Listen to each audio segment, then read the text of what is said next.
السلام عليكم. ازيكم يا جدعان، عاملين ايه؟ يا رب دايما تكونوا بخير. النهارده هعرض لكم بوتاجاز اللا جرمانيا العربي 5 شعلة حمالات تقيلة. البوتاجاز دوت من افضل البوتاجازات اللي موجودة في مصر حاليا، والناس اللي بتدور على بوتاجاز يكون فيه كل الاوبشنات: اشعال ذاتي، امان كامل، استانلس، حمالات تقيلة. وهنا الحمالات التقيلة دي للناس اللي هي ما تعرفش، الحمالات التقيلة ديت بتكون عبارة عن القواعد بتاعة الظهر دي الحمالات اللي بتبقى تقيلة، في منها تقيل وخفيف عشان بتستحمل درجة الحرارة العالية.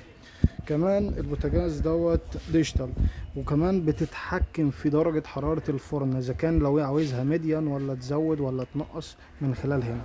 كمان التكات من خلال المروحة، وعندك الشواية لو عاوزها تتحرك، ولمبة طبعا جوه الفرن.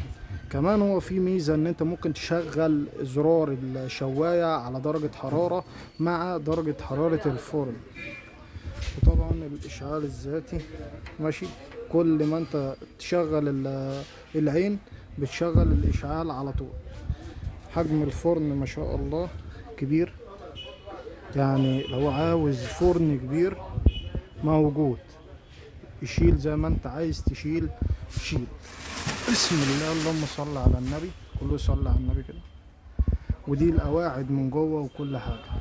اي حاجه عاوز تسالني فيها في الكومنتات اكتب لي. عايز لايك جميل كده زيكم ان شاء الله، والدعم منكم، وسلام.